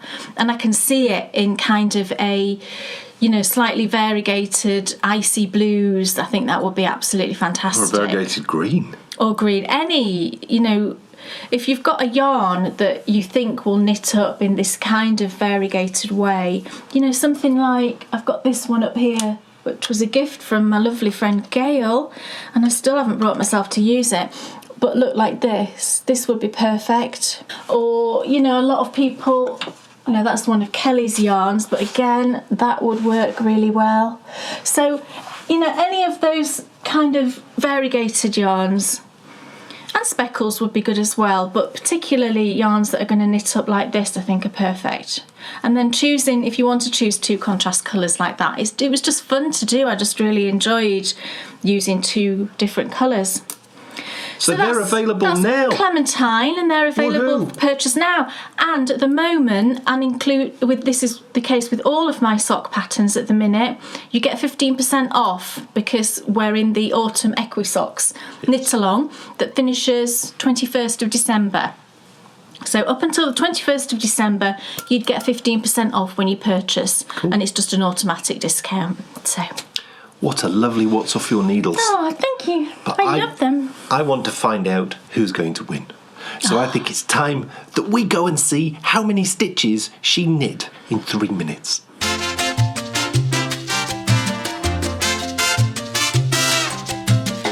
Have you had a cup of tea in the little break? I wish I had. I know. I want to find out if I'm right. Is he right?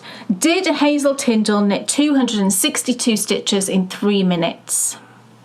She did. 262 stitches. That's fast. In 3 minutes. I'd like to sort of get a gauge as to... I want to time myself. There's a video. She's so fast. And I think it is just practice. You know, she's probably always knit with a knitting belt. I would guess that's how she maybe learned. So you've got to answer every one of the next questions just answering them without having the answers. Yes. Good luck. To be honest, folks, I don't think I'm going to do that. Because I just think that would be crazy. I think I'll be ashamed if I was to go for all those questions and get one wrong or two wrong or four wrong and end up with an embarrassing score. Yeah. I'd rather get close to you in score. Okay. So come on, let's pride now. We're playing for pride. Yeah, and the enjoyment. Okay, question 7. In 2013, Slow TV, I love Slow TV, broadcast for 13 hours covering a knitting marathon. Cool. The programme attracted 1.3 million viewers. Which country was it filmed in? I don't know. So I'll need to hear the answers. Okay. Was it A, Norway, Maybe. B, Finland, C, Ireland, or D, Scotland? I was initially thinking it would be a Scandinavian country. Okay. It's such a huge part of their culture. Yeah. And I think that's just marvellous. And also, it makes me think of that brilliant, especially at this time of year, the brilliant one on the sleighs. I love that. That's so cool. Have we got that on DVD? Yes. Thank goodness. And I need to watch it again. It's called Sleigh Ride. Yes. And it's a Slow TV video, and it just shows this sleigh, sort of like sleigh team going through it's like just into the Arctic Circle, I believe. In what would that be? What country would it be? Norway. Yeah. Well, it is. It's around that way. Yeah. And I think it is Norway. It's these ladies who have got on the traditional dress, which is like made out of reindeer hide, and then it's got kind of all embroidered work on it, and they're carrying like torches, flaming torches, and they've got their reindeers, and you hear like all you hear is what they hear. Yeah. You know, their footsteps through the snow and them talking to the reindeers. And when I first watched it, I was absolutely mesmerised. It's great. And it's about 2 hours long, and I just literally sat there and watched it, and it's so relaxing. The funny thing and so is, lovely. They could have done 4 hours. They could have done 4 hours. They could have done 6 hours. I would have sat there and watched it. So I think I should go Norway. Norway. Yeah, because... Is that your final answer? I just feel like I'm fated to say that, given the fact that we've just spent all that time talking about this. Watch it now, and those people won't have been in Norway. No, you didn't sway me at all. I think it was Norway. Oh, well, I did, and it was me that said that before, because you were uncertain. And so it was me that's allowed myself to be taken down this path, and I'm going to lock it in and say Norway. Was it Norway? Yes! It was filmed in Norway. And I think you can see, I don't know if it's all on YouTube, but I know when I was looking at the information, there was some of it on. Cool. And I think what they did was they tried to knit a jumper from fleece to jumper. Right, in one sitting. Yeah, in one continuous thing. Yeah. Wonderful stuff. Okay, question 8. Yes. We all use buttons in our knitting projects, but can you tell me what this type of button is called? And I'm going to describe it to you. Okay. The buttons are formed by wrapping yarn around a ring, creating pretty and intricate patterns. They originate in the 1600s when they were used to adorn beautiful handmade clothes.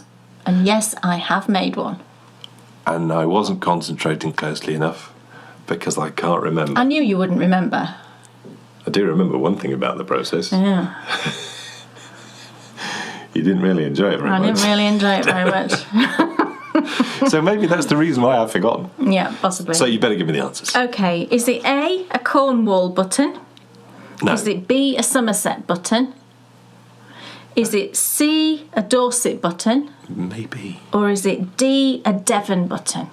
Dorset feels good. It feels nice. I've never been to Dorset. What's in Dorset? Hugh Fernley Whittingstall is in Dorset. What a funny thing to say. So Dorset is close to Somerset. Yes, I think it's it must be the next county along. It's down. Yeah. I think it's Dorset. Dorset. Is it a Dorset button? Dorset. I can't talk like a Dorset person, but that was quite good. I don't know if it was or it wasn't, so I better not do it again.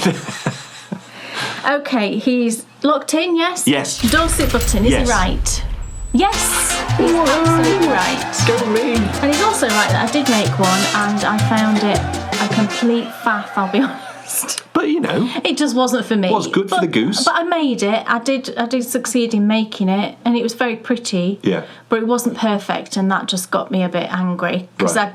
it's the first one I'd ever done, so it's not going to be perfect, is it? But I just like things to be right. So, and I didn't really enjoy the process that much. No. So, but they're beautiful. They are absolutely beautiful. Okay, well done. Thank you. Question 9. Right. At this time of year, you'll find lots of knitters making ornaments to adorn their Christmas trees. What were the very first Christmas trees decorated with? Candles. Was it 4 candles? 4 candles. This time of year, nothing better than a 2 Ronnies Christmas special. Oh, yes. And Morecambe and Wise too, although you're not quite so fond of them. No. I like them even more than the 2 Ronnies. 2 Ronnies, fabulous. I've forgotten the question. Anyway, I can't remember the question. So the question was... No, let me... What was originally put on Christmas trees? Yes. I've got no idea. Okay. Please give me the answer, Squaller. Okay, was it A, hand-blown glass baubles, B, popcorn strings and bows made from ribbon, C, apples, white candy canes and pastries in the shape of stars, hearts and flowers, or D, fake snow and tinsel? It's not fake snow and tinsel, is it? Because that's what we do now. Do not. Well, we don't put fake snow on. So, tinsel. I like the idea of C. Okay. That sounds lovely, doesn't it? It sounds beautiful, doesn't it? Apples, white candy canes and pastries in the shape of stars, heart and flowers. I want to do that. What were trees originally decorated with? Yes. Well, it can't be glass-blown baubles. That has to be the evolution of Christmas decorations. So I've got to go C. You see, I don't know when candy canes were invented, but you would have thought it would be a long time ago. Because we've been making boiled sweets for a long time. Yeah. So you would think that is quite old. And I know that all of those things wouldn't catch fire next to a real candle, which is what used to go on trees. Very true. So whereas a ribbon might catch fire. So I'm going C. C? Yes. Okay. Do you think he's right? Yes! Oh, thank goodness. He's right. And how beautiful would that be? I think that's how we should decorate trees now. No, beautiful. Yeah. I think that would be absolutely gorgeous. Well, the other thing is with things like that. And I think that was Germany. Yeah. Yeah. You couldn't leave those things up for like 6 weeks. No. Because they'd go off and start smelling. No, that's absolutely true. That fits very much with the 12 days of Christmas. Up on Christmas Eve, true, down on the 6th day. Okay. Okay, question 10, final question. Are we ready? Yes, I was born ready. The film industry seems to have been full of superhero and Marvel films for the past few years. Which of these is a genuine design available on Ravelry that is based on a Marvel character? Is it A, Bruce Banner, B, Crimson King, C, Nightcrawler, or D, Jessica Jones? I think I know the answer. Do you? Yeah. Why do you think you know the answer? Because I just do. I don't know how. Amazing. That's very odd. Now watch me be totally wrong now. But I'm saying Nightcrawler. But these are all Marvel excellent. characters. Good, that's great. So that's great. I'm not going to give you a character that's not a Marvel character. That would be quite fun though if you made up some total fake ones. No, these are all Marvel characters. And one of them is the name of a pattern on Ravelry. Well, there is a pattern on Ravelry called Nightcrawler. Well, I hope I'm right. When I look at your face, I'm terrified. Okay. Is that your final answer? Yeah. Is he right? He's not right. Oh, I can't believe it. I was so certain. I've seen something with night on it. And just thought, maybe there'll be it's loads of night things that are night something, aren't they? You see, I think Nightcrawler is quite... I think you should design something and call it Nightcrawler. I think Nightcrawler is a better pattern name than Jessica Jones. I know. I didn't have a clue. I still don't know who Jessica Jones is. I just know that she's a Marvel character. Yeah. And did she wear a cowl in it? And that's Probably why it's not. designed? It's probably something Probably inspired not. by her. It's a linen stitch cowl. Right. Yeah. Right. So unbelievably, currently I'm on 7. 7. So 14. Right. It's okay. You've got to go back to question Will I finish 3. on 15? Yes. Question 3 was an ask the audience. Yeah. And shall we see? Now, I think at this point I should say what I think the answer is. Okay. And I think it's lattice. So it was the photo question Yes. about the knitting technique. Yes. Was it smocking, lattice, slip stitch or brioche? Dan's thinking lattice. Let's find out. Thank goodness. Audience, I love you. You're all marvellous. Thank you, clever people. So I'm saying, most definitely, thank you, audience, so much. Smocking. Is he right? Are you all right? Yes! It's smocking. It is the one where you've got that sort of... It is wrapping, effectively. Right. But what it does is it pulls in. Right. There's various different ways of doing it, but it pulls in the stitches to create that effect. You see... You see it a lot on sewn garments as well, like decoration on the top of things. Lattices. Lattice is just like that. It Yeah. doesn't have the... No. It's not. Yeah. Although, maybe you could do like a smocked top. Oh, it'd be fiddly, It'd be wouldn't it? really fiddly. Fiddly. Not a good idea. Well Look, done. I'm perfectly happy with my score, and I think that's more reflective of our actual knitting knowledge than the travesty which was last year's competition.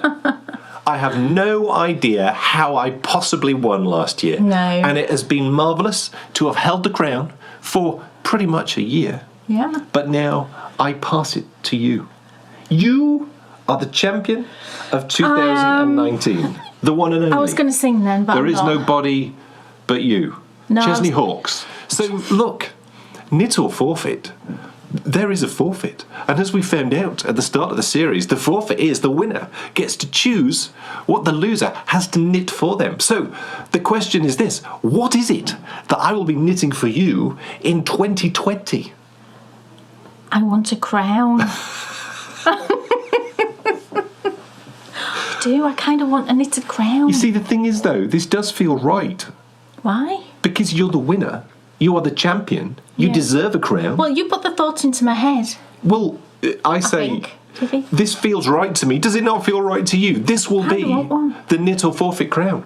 Oh, yes. Oh, yeah. So That's I am true. looking forward then. So there's definitely patterns out there. I'm sure there's Right. patterns. Well, if there isn't, we'll be creating something. But No. that's genius. That's genius. So I think that'd be fun. my forfeit.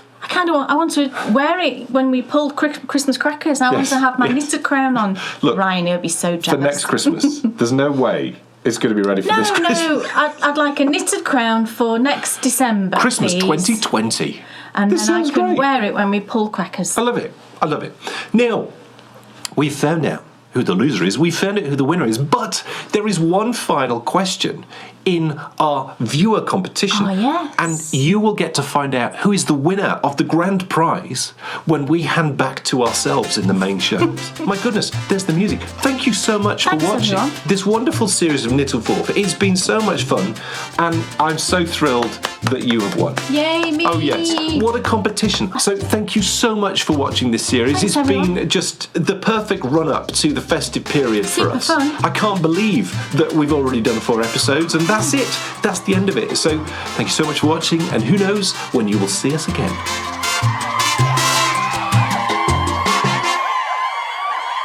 Woohoo!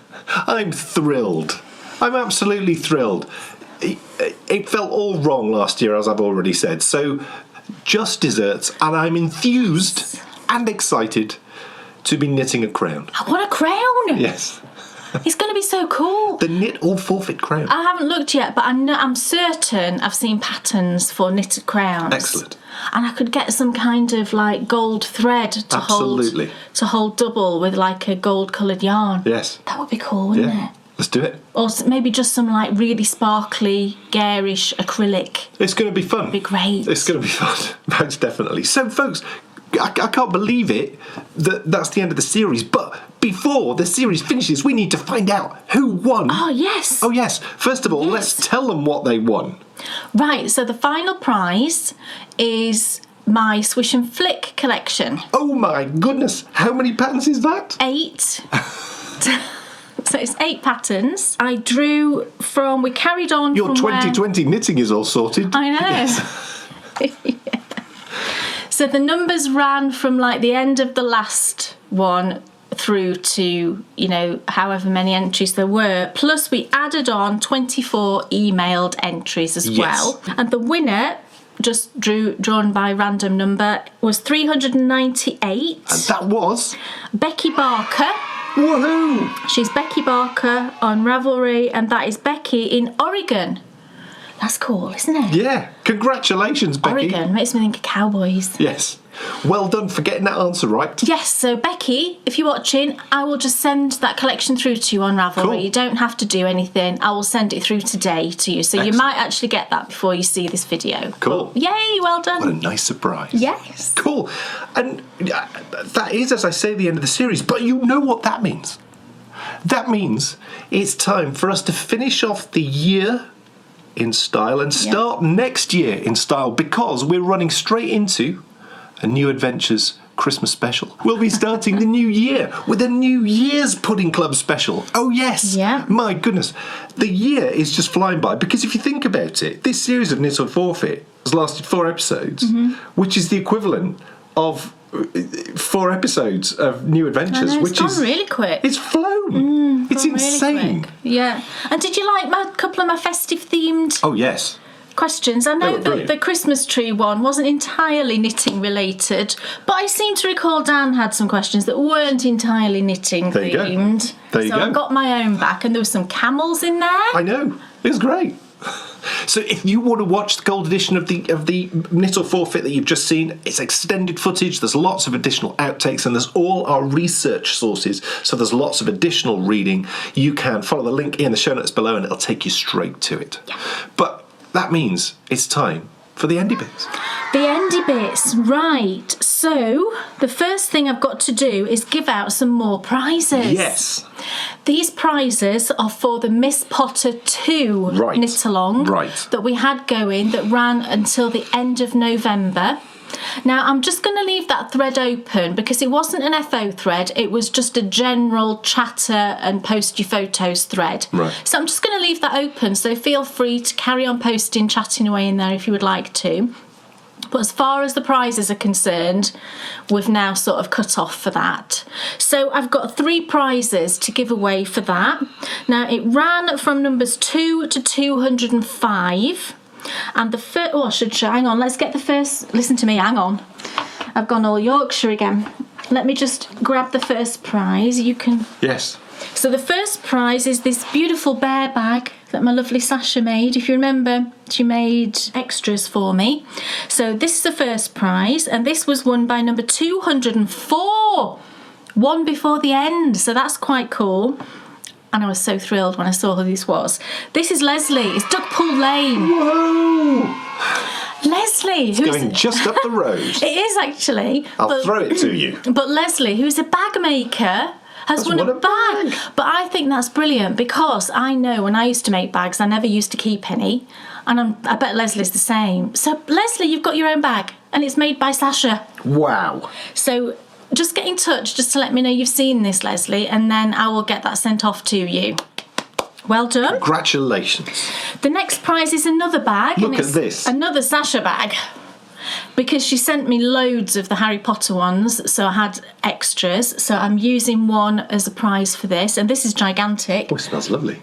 Does it? Yeah, it just smells like a lovely sort of shop with all like lovely clothes in. Sasha, your house must smell like a lovely shop with lovely clothes in. I'm using this exact bag for my crochet blanket, so it's a brilliant size. So this was won by number 128, and that is Jackson's Granny Cakes. Brilliant name. And that's Patricia in Connecticut. Woohoo! How fun. I wonder if it's snowy in Connecticut at the minute. I like to think it might be. Yes. So Patricia, would you get in touch with me, email me or send me a Ravelry message with your full name and address, and I'm going to send that bag over to you, and hopefully, fingers crossed, you'll get it before Christmas. Yeah. Post allowing. And then the final prize is, again, my Swish and Flick collective. Wow. I thought I'd throw one of those in. And the winner for this is number 35. And it couldn't be more appropriate. I know. Because her Ravelry name is the Muggle Knitter. Couldn't believe it. he is hoping she likes Harry Potter. And the Muggle Knitter is Nicole in Australia. Woohoo. Have fun. So Nicole, again, I will just send that pattern collection through to you on Ravelry. So you don't need to do anything. I'll just send that through. Cool. So well done, everybody. And thank you so much for taking part in that. Anything else from you? Yes, a couple of little things. I mentioned a minute ago, the Autumn Equisox knit-along is still ongoing. We've got hundreds of entries in there. So get your socks into that thread, and that will end on the 21st of December. The winter solstice is when it ends, and then we will draw for prizes in the first episode in the new year. Also, we've got the final Swish and Flick prize, because I've got one more skein of yarn. The final Swish and Flick prize, again, I will draw for that in the first episode of the new year. Cool. Anything else? I've just bought a couple of things. Go on in. Can I show you that? And also, do you know I showed you that lovely bag from Yarn Magpie? When she sent me my bag, she added in another one as a prize. Where? So I will use this again in the new year. I'll use it as a prize for one of those things I've just mentioned. But she sent this lovely bag. Look at this sparkly stuff going on here. This is amazing. It's like I don't even know what fabric that is, but it's amazing. I love it. And it's got these lovely pineapples on. So thank you so much, Jane, for that. And that's going to be a prize in the new year. Cool. Gorgeous bag. I love the pink and the gold. Yeah. It actually looks really festive, even though pineapples, I suppose, are not technically festive. Unless you were in a tropical country for Christmas, then they would be.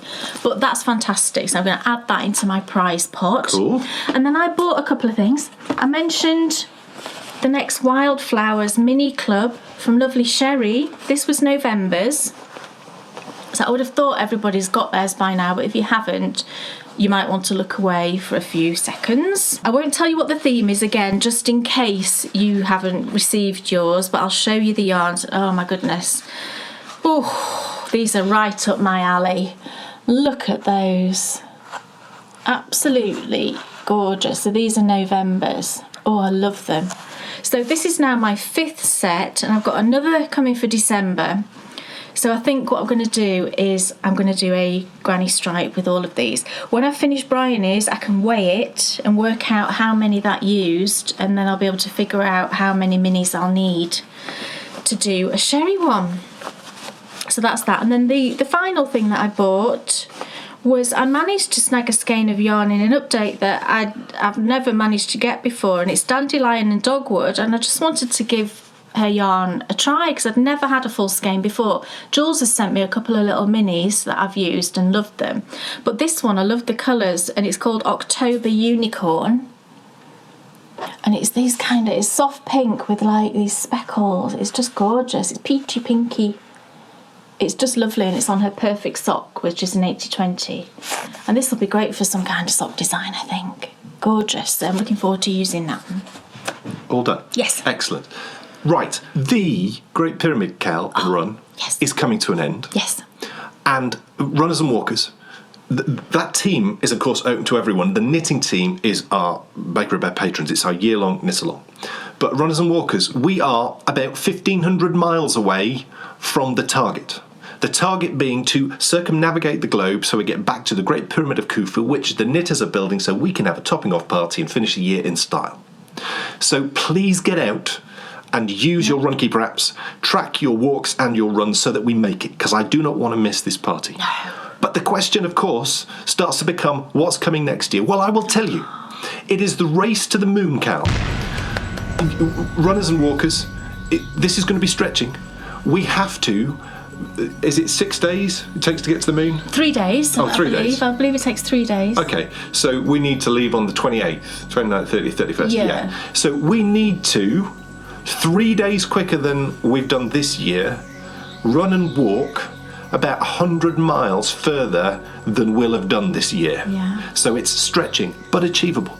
Yes, Very achievable. we need to run and walk 25,000 miles next year. That sounds crazy. It does, but... We will be running around collecting all the pieces to build ourselves a space shuttle so we can fly to the moon to meet the knitters. Yes. So I will put a thread up in our Ravelry group, but if you don't use Ravelry, you can email me. You'll find our contact details in the show notes below. It's on our website as a contact button. You can send me an email.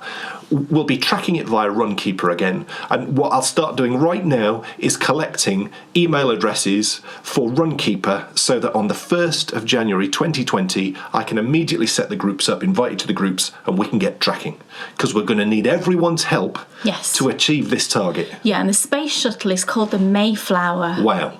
So we are building the Mayflower, and then we will be flying it to the moon. To meet us on the moon, because with the knitters are just going to knit our way to the moon all the way through the year. Yes. Yeah. So, as I say, you can send me a message via our website if you want to just let me know your Runkeeper email address. Runkeeper, remember, is a free app, or all the details will be on our Ravelry group page, and it is the Race to the Moon, Cal. Yeah. And run. Yeah. Of course. / walk. Yeah, I'm not running, I'm walking. Yes. Now, a brand new radio show is out next Friday. Yeah. Oh yes, don't miss that.